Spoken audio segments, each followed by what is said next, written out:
Recording in progress. Все, бұл бізде Zoom-да болып жатқан нәрсе. Егер сіз YouTube-тан көріп отырсаңыз, және осы сияқты көп деген тақырыптарды көргіңіз келсе, білгіңіз келсе, там, не знаю, жақсы сигналдар алғыңыз келсе, хотя мен сигналды көп бермеймін, осында отырғандар біледі, анда-санда беремін и тфай-тфай пока нормально шығып жатыр. Так вот, қараңыздар, абсолютно кез келген сигнал каналға қосылып, жаңағы бесплатный болсын, платный болсын, вип дейді, не вип, премиум дейді, любойында отырып плюсқа шығуға болады. Егер ол жерде нақты стобы жазылса ғана сіз сигналмен плюсқа шыға аласыз. Бірінші, ол сигналдарды тексересіз ғой, мысалы сигнал каналға тіркелесіз, ол өзбектер болуы мүмкін, қазақтар, орыстар, украин, вообще без разницы.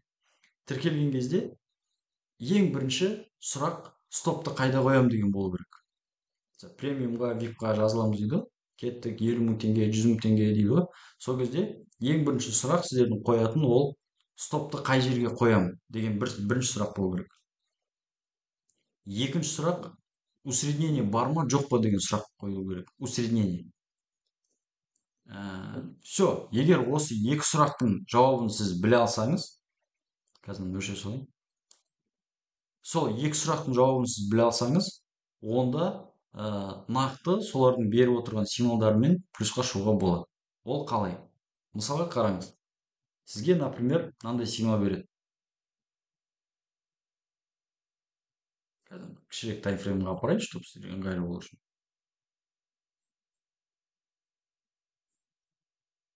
Мысалға, сіздерге мынандай сигнал береді. Баға мына жерде жүрген кезде, мысалы, баға осы жерде жүрген кезде, сізге мынандай сигнал береді. Мына зона мен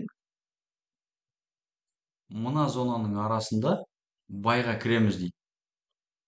Мынау стоп дейді, мысалға. И мынау тейк дейді. Көп жағдайда осылай бірге бір, бірге екі беріледі ғой негізі олардың сигналдар. Но в целом осылай беріледі. Енді қараңыз. Например, жарайды, стоп, тейк мына жерде болсын. Тейк мына жерде болсын. Міне, осылай берілді сізге сигнал. Сіз көріп отырсыз. Және сіз нақты білесіз стоптың қай жерде екенін. Стоп мына жерде. Болды, стоп осы жерде и все. Енді қараңыз. Мен жаңа сұрадым, то есть айттым, сұрап алдыңдар, стоп қай жерге қоямын, ол маңызды. Стоптың қай жерге қоятынын білсеңіз, онда сіз нақты қанша ақша жоғалта алатыныңызды білесіз. Егер сіз нақты қанша ақша жоғалта алатыныңызды білсеңіз, онда сіз спокойно пайдаға шыға аласыз. Ол қалай? Например, менің жеке өзім қолданатыным ол мынау. Мен оны бүйтейін да, сіздерге каналға жіберемін да, ютубтағы көріп отырғандар описаниедағы ссылканы басып, каналға қосылып, сол жерден алсын да, иә? Все. Мынау сияқты робот бар. Мен оны неде көрсеткем талай, зумдарда и тому подобное. Бұл робот не істейді? Мысалға сізде $1611 бар деп алайық. Және сіз рискке 10% қойып жатырсыз дейді. Есептеуге ыңғайлы болсын. Сіз, например, нақты білесіз, что мысалға міне 10%. Міне 10% риск. То есть сіз кірген жерден, сіз точка входадан кіресіз, баға төмен қарай түсіп, стопқа дейін барса, онда сіз 10% жоғалтасыз, иә? Және риск прибыль сізде, условно 1-3, 1-2 береді олар. Енді қараңыз.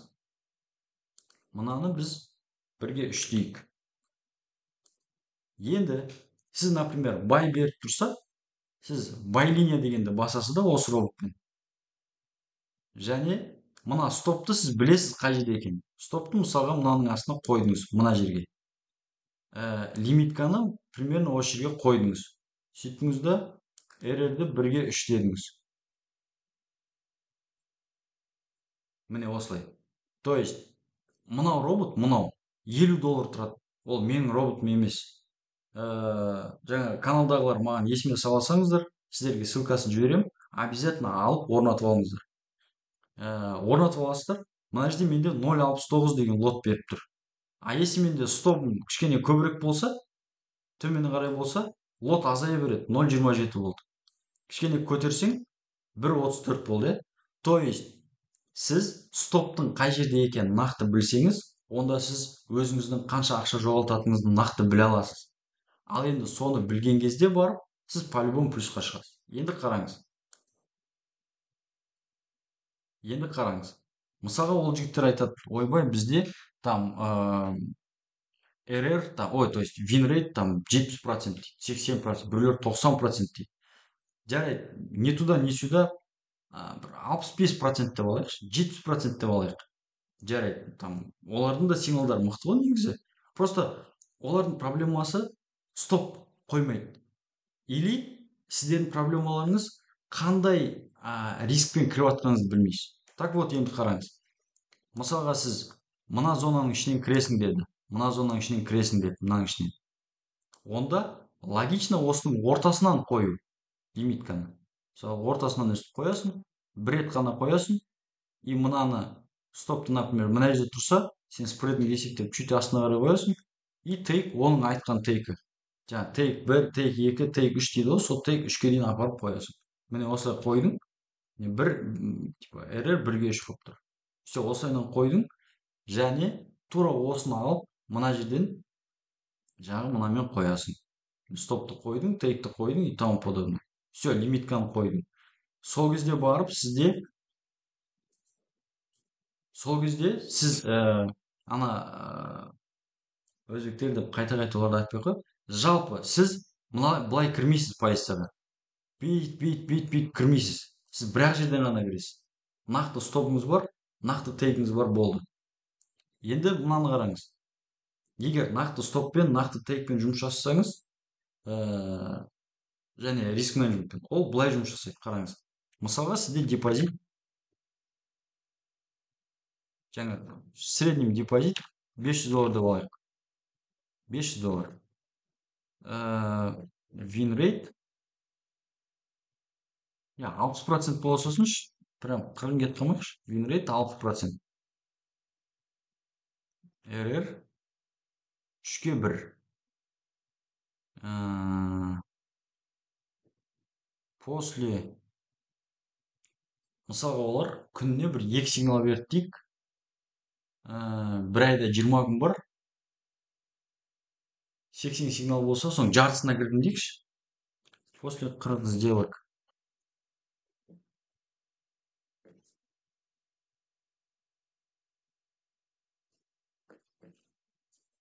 Ана жерде риск на сделку жазып алдық. Риск на сделку 10%. 10 чересчур көп, 5%.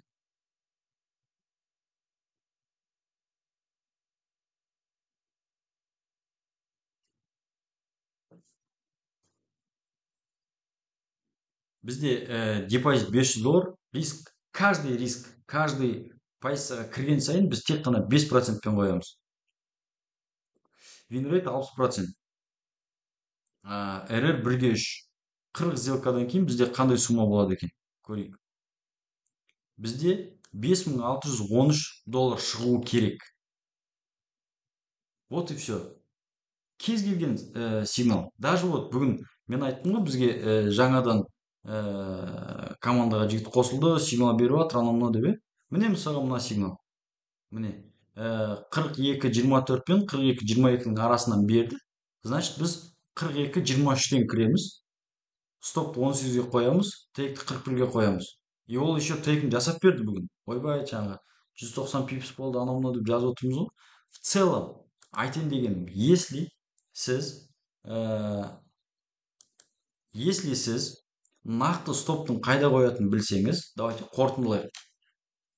Если сіз нақты стоптың қайда қоятынын білсеңіз, және автоматты түрде сіздің лотыңызды в моменте санап беретін роботты қолдансаңыз, тек қана компьютермен торговать етсеңіз, риск менеджментті бұзбасаңыз, то есть чисто 5%пен или чисто 10%пен кіріп отырсаңыз, онда сіз не то что слив, онда сіз пайдаға шығасыз. трейдингтің кереметі де сол. Трейдингтен ақша табу үшін саған қырғын ақылды болудың қажеті жоқ. Трейдингтен пайдалы болу үшін, то есть ақша табу үшін, системный түрде, жүйелі түрде ақша табу үшін сізге тек қана риск менеджментті дұрыс есептеу керек, содан кейін компьютермен торговать ету керек, и стопты жылжытпау керек, усреднение жасамау керек. Все, бір рет кіресің болды, или стоп, или трейд. Мен түсінемін, егер баға мысалға сіз кірген екен осылай жүріп кішкене көтеріліп кетсе, онда без убыток қоя салуға болады. Ну, хотя бы енді минуспен шықпаймын дегенше, өйткені кейбір кезде болады ғой, мысалға 30 пипс дейді да, ол түсіп кетеді, жаңағы біздікі таңертең бірінші берілген сигнал сияқты. Или там 40 пипс дейді да, түсіп кетеді стопқа қарай. Сол кезде что без убыткпен жаппау үшін. Бірақ если ол көтеріліп кетсе, сіз без убыток қойсаңыз, ол мына жерден келіп мына жерден жауып тастамау керек. Сосын без убытоктың да өзінің приколы бар. Мысалға сіз без убыток қой деп айтамын ғой мен. Сол кезде мынау сіздің точка входыңыз, мынау ақ қылып алайыншы. Міне мынау сіздің точка входыңыз. Мына жерде стоп, мына жерде тейк. Мен без убытокқа қой деген кезде сіз мына жаққа қоймауыңыз керек. Сіз мынау точка входа тұр ғой, кірген жер. Соның үстіне ғана міне осылай ғана қою керек. Өйткені баға кейбір кезде осылай көтеріледі да, өстіп жақындап келіп қайтып өсіп кетіп қалады. А если сіз без убытокты мына жерге қойып қойсаңыз, сіздің без убытогыңызды алады да сосын кетеді. Қаншалықты түсінікті болды сіздерге? То есть кез келген сигналмен жұмыс жасау үшін, тағы да айтамын, стоп қай жерде нақты қоятынын білу керек. Бір ғана проценттегі риск менеджмент, то есть или 3% или 5%, без разницы, любой таңдап алу керек. Компьютермен торговать ету керек и риск менеджментті бұзбау керек. Все, сол кезде сіз пайдаға шығасыз. Егер сіз ютубтан записін көріп отырсаңыз, бізде осы сияқты сабақтар өте көп. Жаңағы телеграмда каналға беріліп тұрады. Егер қаласаңыз, онда описаниядағы ссылканы басып қосылып алыңыз, және келесі қандай тақырып туралы сабақ салғанымды қаласаңыз, онда комментарийға өзіңіздің ойыңызды жазыңыз, түсінбегеніңізді сұрағыңызды қойыңыз, жауап беруге тырысамын. Ну там лайк, подписка, анау мынау, вот солай. Ал енді ютубтан көріп отырмасаңыз, онда ну, в смысле, қазір записьтен көріп отырсаңыз, онда жаза беріңіз сұрақтарыңызды. Біз қанша болды осы жерде? Сағат 10-да кіргенбіз, 2 сағат болды біздің зумда отырғанымызға. 2 сағат болды. Күнде болмаса да, анда-санда осындай зумдарды өткізіп тұрамыз. Кішкене былай бір көңіл кеп қалады ғой бір. Вот сол кезде нетеміз. Мынау жаңа ғана просто бір тақырыптан тақырып шығып, осылай айтылған нәрсе. Жалпы, повторюсь, егер сіз риск менеджментті дұрыс қолдана алсаңыз, онда кез келген сигналмен ақша табуға болады. Все, егер қызық болса, онда қайталанып кеттім. Короче, лайк, комментарий, все дела. Просто түн болды, қашап отырмыз. Все, запись тоқтатамын қазір.